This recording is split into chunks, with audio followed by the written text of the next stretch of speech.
welcome everyone. I'm Bill Ramsey. I'm a CEO of Pedestrian and welcome to Pedestrian Podcast on accessibility and universal design. I'm pleased to be joined by Kelly Cove for VP Buildings and Infrastructure at CMLC. Thank you, Kelly, for joining me today.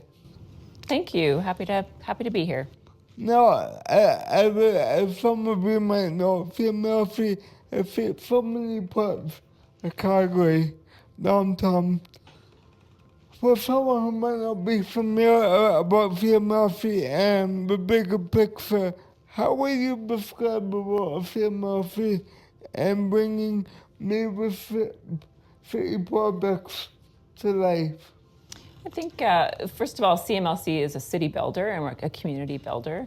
And I think most people probably understand CMLC in terms of the large buildings and the large projects that we've delivered, these sort of large city building catalyst projects in our Rivers District.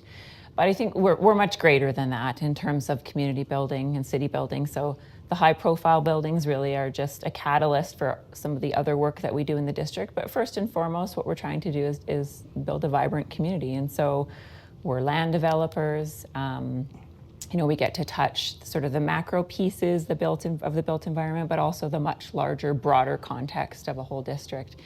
So we get to do a lot of exciting work, and that work kind of spans our whole district, which is bounded on the north and the east and the south by the rivers, and on the west side by First Street. Southeast is the Rivers District, encompasses all our sort of sandbox, so to speak.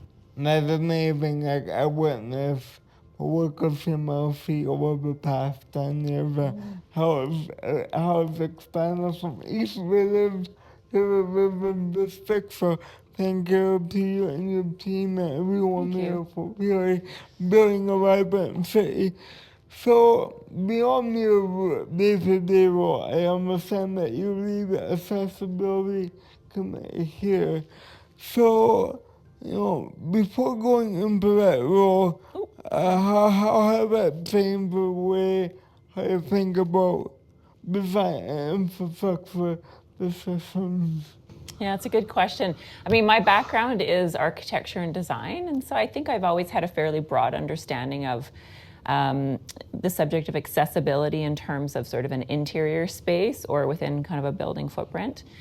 But I think leading the committee has really kind of broadened my scope or understanding of what we need to do to really make the greatest impact. And so taking some of that good information and pulling it out of the building has been kind of the biggest piece for me. Through the committee, we're doing things like, inquiring more, advocating, understanding best practices. Those things seem pretty straightforward. And I think certainly for myself, they've been straightforward in terms of designing a building in the past. But how can we kind of broaden that context? There's no point in building a really remarkable building that is accessible and can be enjoyed by all if you can't actually move to the building, through our community, around our community, and start making these kind of larger connections. And so we work really hard to think about how we can kind of take that, what we understand from buildings, and expand it out through the whole community. And I would say probably the other significant piece that we've just started to look at in the last year or two is thinking about who we want to partner with in all of this work, and understanding the priority that our partners put on accessibility, both within their own organizations and how they apply it as well to the work that they're doing. So that's become a key piece for us through the Accessibility Committee. That's amazing. For that journey, have you seen any commonalities of people that are really important, or what have you noticed now that you've been involved in this work that you didn't realize earlier in your career?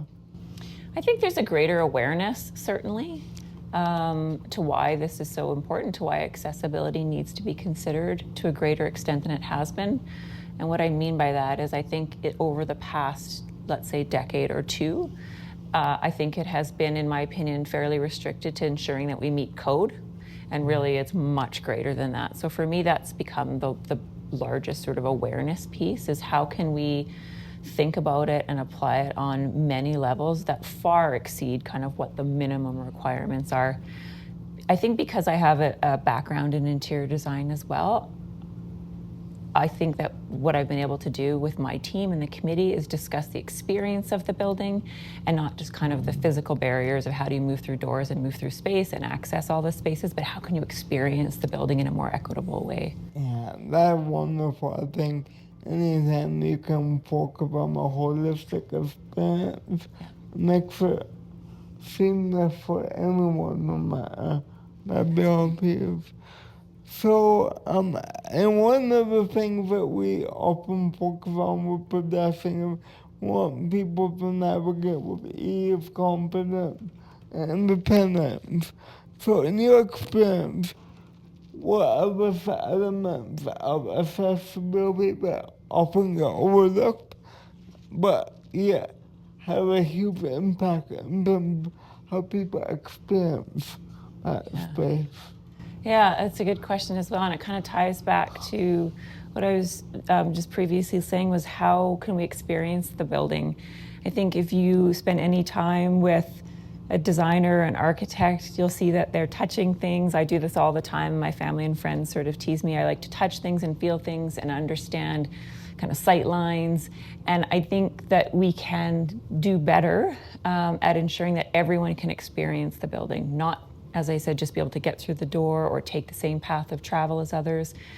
How does everyone get to touch and feel and see and experience the space in the same way? And I think about things like sight lines, views out of windows, the ability to touch the fabric or the wall covering or the brick texture.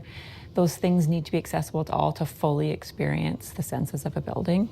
And so I think that's kind of this extra layer that we don't often think about too much. It's so often overlooked, in my opinion. Yeah, you make a good point of it being in space where we use different materials to absorb the sound from an acoustic perspective. People don't realize that the design element, but makes a huge impact. Huge, yeah. Without people knowing. If I could just share one of my experiences as an example, when we opened the BMO Centre expansion project, there was a large event in the ballroom, and at one moment, the blinds started to move up, and everyone kind of moved toward the window, and there's sort of floor-to-ceiling glazing there, and there's a spectacular view of Stampede Park and the mountains and part of downtown Calgary. And everyone had this shared experience of moving toward the window and seeing out. And imagine if only a portion of those attending that event had that sight out the window. It wouldn't be the same kind of shared experience in that building. So things like that. I've been in that room when that has happened, and there's a golden. It's amazing, right? There's a golden view, and now having memories of that, and I wish I could go back today to experience that feeling. So, as you know, every member work on big projects like the BMO Center, Olympic Plaza, that run for multiple years sometimes. So when a space is under construction or in transition, how do people still access these spaces, navigate safely, and also still being connected to the places? You know, everything about Olympic Plaza is a hot downtown near City Hall, so it's still part of the city fabric. Same thing with the BMO Center. We have Stampede every year. Yep. So maybe you can talk about how that process was when you placed under construction for many years. Yeah. We have a remarkable team here that keeps a very close eye on those kinds of things, because that is part of the community experience as well. We always say city building is really difficult work, and it's kind of long-term work. And so what we have to think about all those same things as we move through that construction project toward our end goal, which is ultimately creating these spaces that are equitable for all to experience. So our team works really closely with our contractors in understanding kind of what requirements are needed to ensure construction can run smoothly, but at the same time making the passage through those spaces, around those spaces, and those connections, ensure that we're still thinking about those connections. And so whether that's a clear sidewalk, a covered space to move around and through a construction site, a smooth path for anyone to walk along, and still experience the buildings that are and the spaces that are there and still open, and in the meantime not have the one or two, or in our instance many projects that are under construction become a barrier to experiencing all those other spaces. So generally our hopes are that you don't really notice the construction. I think, again, pointing to BMO, we did that successfully through the 10-day festival over a period of 3 years. And so I would think if you would ask anyone who attended the Stampede those years, they would understand that there was a fence there, a wall there, or some hard hoarding, but that really it just sort of became part of the environment, and that it wasn't sort of perceived as this very busy construction site that was creating a block. Yeah. No, lots of effort though, lots of effort to do that. Yeah, when at the very thing in that festival, we good design and festival spaces, no facilities. Right. So yeah, I think that's the same approach. And temporary conditions are the same as permanent conditions to us. They have to be that. Yeah, exactly. Absolutely. So if we were just mentioning when new buildings are coming online, they look beautiful, aesthetically, they're designed with purpose, but sometimes they don't feel connected to the city. So what are some of the things that you and your team have done that fully make spaces belong to the public? How do they feel like they're engaged in those spaces? We talk a lot through our design process on all our projects about being contextual. So in the instance of BMO, it was it has to be of Calgary, it has to be of the Stampede. We've had those same discussions thinking about Olympic Plaza and what does Olympic Plaza mean to Calgarians? What might it mean to people experiencing those spaces that are visiting our cities? We've had those discussions as well in thinking about the Arts Commons expansion project as well. So it has to be of the place, wherever that place is. I think that's how we create connection with those that use it, by thinking about like how it feels, in the greater context. Also about accessibility, and we use this word a lot in our team design meetings, not just physical accessibility, but sort of philosophically, how is it accessible to all? We've certainly had in-depth discussions about this when we were designing the Arts Commons expansion. So how can someone that comes to the plaza feel like they can go into that building and that they belong there as well? There's this notion of threshold anxiety, and we think about it a lot in terms of certainly the theater and the arts. There are a lot of people that don't think the arts are accessible to them. And so how do we physically design a building to ensure that that doesn't happen, that there is no physical barrier, and that there's no sort of philosophical barrier in those that believe they belong there in that space, in that building. And make a good point, because I often think of time where I feel isolated, I feel anxious about going into the space. Right. So I think that mindset is really interesting. And so I kind of want to ask you, when you're thinking about that mindset, what is the role of public art and around that building? Does that play a role? Public art? Yeah. Yeah, it certainly does. Public art does so many things, right? We often talk about surprise and delight with public art. It orients you in certain sites and certain districts. It creates this quality of space. It creates something that draws people to want to visit and be in the space. But again, when we're thinking about public art, all those same principles apply in the same way they would in a built structure being a building. How can everyone experience that art in the same way? Art is really subjective, which makes it even more challenging to think about, because how you view art and how I view art is just subjectively different, right? But that we have access to the same experience, however it is we decide to perceive it. And do you think it helps invite people into experiencing a space. Yeah, for sure. I mean, think about the Spirit of Water. I'm kind of staring at it in that image there in the BMO Plaza, and that certainly draws people.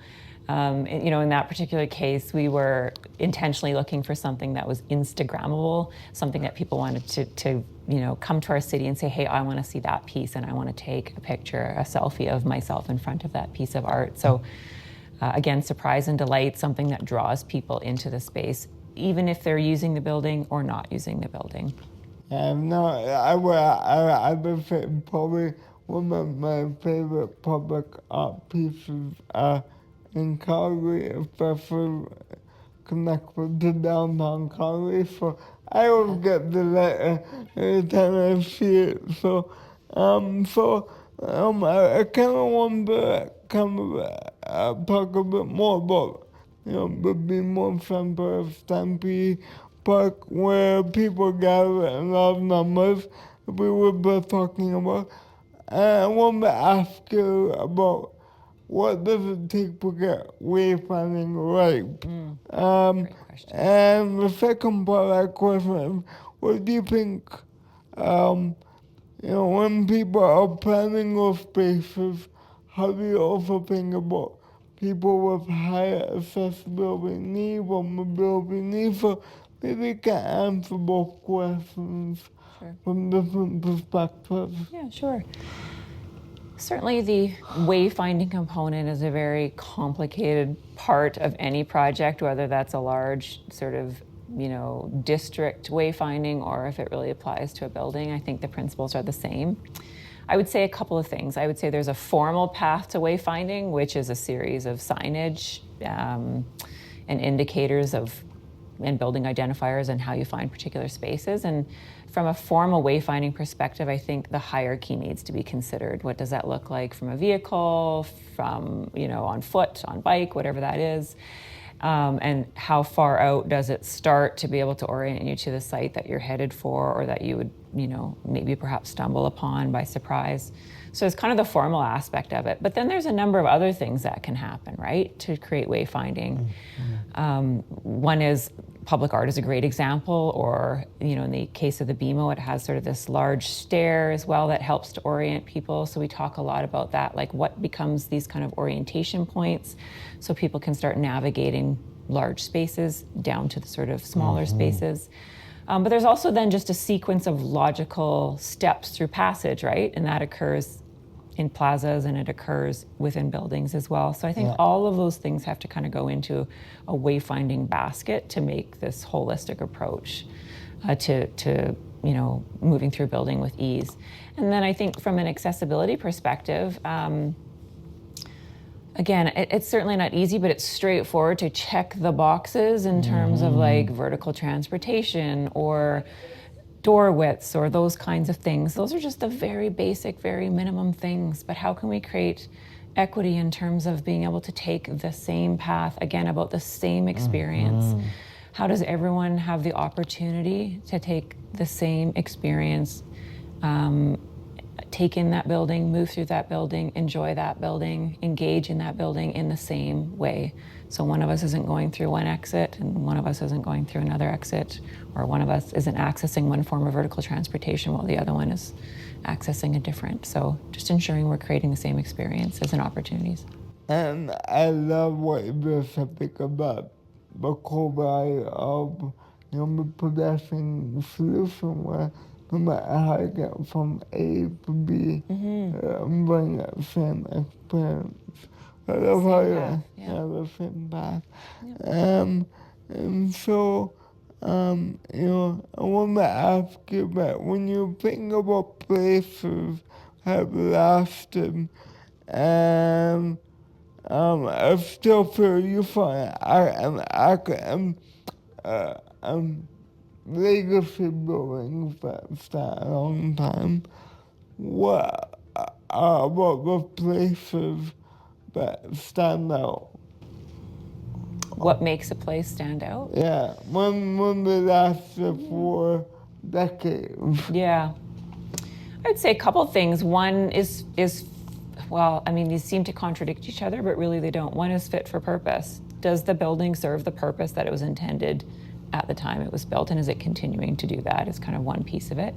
But on the flip side, and equally important, is sort of the flexibility of that building to adjust. That could be anything from, the tech in the building has to be able to adjust to how the spaces are used. Our world is changing so rapidly in so many ways, and how we need buildings, how we want to experience buildings, how we gather in buildings. For COVID, for example, changed kind of how we think about gathering in spaces, certainly. So I think those buildings that have stood the test of time, or those spaces that have stood the test of time, are fit for purpose, but still flexible enough to accommodate kind of our changing needs as we go forward. And quite simply, quality. It has to be a quality product, because quality stands the test of time. I think we behave differently in spaces that look good, feel good, are well maintained. And so I think it has to be quality in terms of material, quality in terms of space and experience, and then all the other things I mentioned as well. Those are the buildings that stand. And what are some of those, maybe you can highlight one of the things that you've done at the Be More Central platform, Calgary, or what being planned out commons of pieces that are adaptable. Maybe you can talk about one of the things that... One of those spaces in terms of longevity? Yeah, sure. BMO, certainly I could talk about that for most of the day, but maybe I'll use Olympic Plaza transformation as a good example, because this is one that there has been a lot of attention around, simply because many Calgarians feel a particular way. They actually have feelings, and there's a sentiment around what that plaza was and what it's going to be. We have tried to design, and I think we've been very successful at doing this, designing that space to be more accessible, safer, more flexible, all the things that I've just been talking about. So one of the very basic things we did is brought that whole area up to grade. We lifted the whole grade and made it flatter, not entirely flat, but very gentle slopes. The previous design was certainly not accessible in the way that we want it to be now. It created all kinds of physical barriers. It created some safety conditions as well. So part of, I think, accessibility is sight lines. Again, back to, we should all have the same opportunity to view things and sight lines. And that previous design certainly didn't create that same opportunity. But probably the most important thing about the transformation of the plaza will be in its flexibility and to accommodate all kinds of gatherings and events, and also be really successful when there's very few people in the space. So we talked a lot about that space, and when it's not used for a ticketed event or a very large gathering, how does it feel? And so, our focus was on flexibility and ensuring that it met all of those needs, so that Calgarians and visitors could enjoy it for the next 100 years. Maybe longer. I hope so. I guess this leads quite well for my next question. When space design right becomes part people of daily routines, it creates a sense of welcoming. And so what helps a space reach that level when a space is fully inclusive and valuable to the broader community? How do we make it appealing to the broader community? Yeah. Like, what are some of those elements that really provide that connectivity? Yeah, I think it's when people can see themselves there. The building is relevant to everyone that experiences it. Thinking about the new Arts Commons transformation, again, we wanted it to be of and for Calgary, but we also wanted it to be for visitors. And so how do we create structures, plazas, outdoor spaces that people feel like they belong? I think part of that is the physical design of it, but part of it, again, is sort of the opportunity for people to engage with others, because what connects us and what makes us feel comfortable in a space, I think, is this shared experience, right? So how can they see themselves in the design? How can they feel good in the space? What might draw them back? And kind of back to the previous comment about feeling like you belong or don't belong. I've never been particularly involved in the arts or in theater. And so that's been in the back of my mind or the front of mind perhaps, as we've been designing this building, is how can everyone feel comfortable in this space and feel like they belong here, whether they have a ticket or they don't have a ticket. I love that. Yeah. I love that. I'm always, also top of mind for me as I'm, pedestrian for downtown. I'm always thinking, how do people experience this space, whether intentionally going there or not intentionally? So thanks for highlighting that. So, I guess, uh, I guess maybe you might have already touched upon this, but how do you know if the one or two elements that really affect how people experience the space, whether they're engaging in that space or just passing by? Are there any elements that really stand out for you that really make a difference in how people experience? Well, you said it earlier, feeling confident and at ease. So does it become a bit of a challenge? Do you have to think about how you're moving through the space or enjoying the space? I think that's what makes it successful. If you don't actually have to consciously think about how you might get from one end of this building to the other end of the building, or moving through an exterior space. Ease, confidence, sense of belonging, shared experience, all of those things. Yeah, and that's great because there's tremendous amount of pre-planning I have to do. But anytime that I can give a space where I know I don't have to do that, it's an amazing experience. So, No one should have to pre-plan that much to experience the space. yeah. Right? So thank you for all the wonderful work that your team is doing.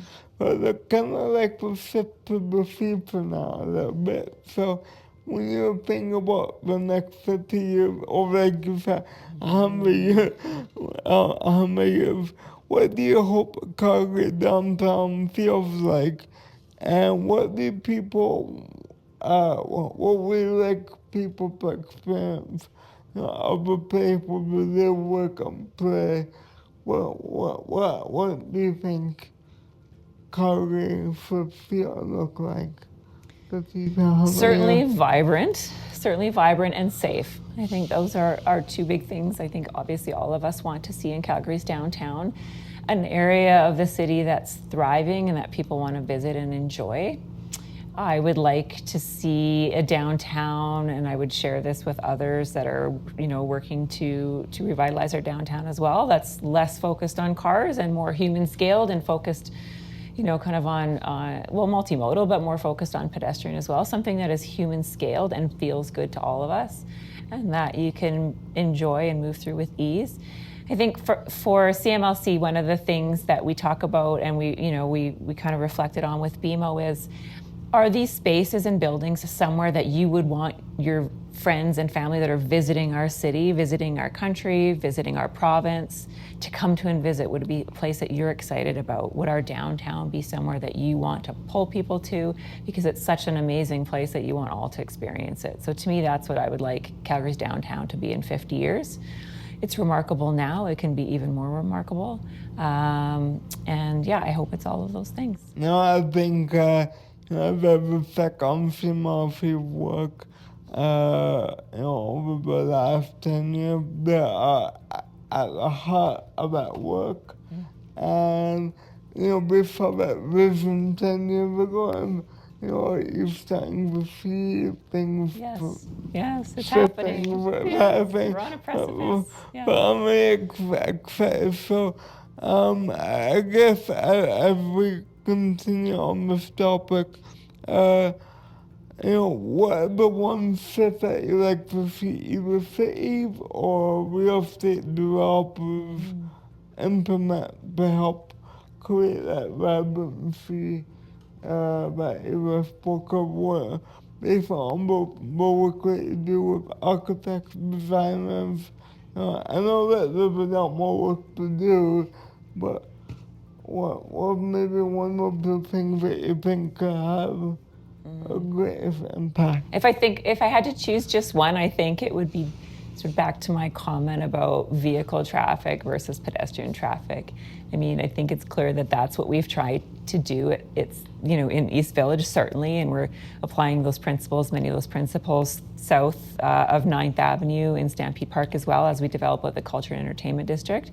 But how can these spaces be really friendly for, you know, pedestrians and be more human scaled so that we can create this greater connection? Yeah, but as a wrap up, my last question. So, it was spoke about human scale, focusing on the professor experience. So, what would be a piece of advice for developers, designers, design teams to make that stuff happen? Yeah, design for people, not for cars. I think any of us can have experienced really great cities across North America, certainly in Europe. The role of car feels really different, and so I would say focus the development on people and not the vehicles that they use. That would be my one single piece of advice. If I could share it with developers, it would be that. Yeah. Well, thank you so much, Kelly, for your amazing insight, perspective, and showcasing all the amazing work that Thank you. CMLC and your team are doing. And thank you for really leading the way. So Thank you. Thanks for the conversation. I enjoyed it.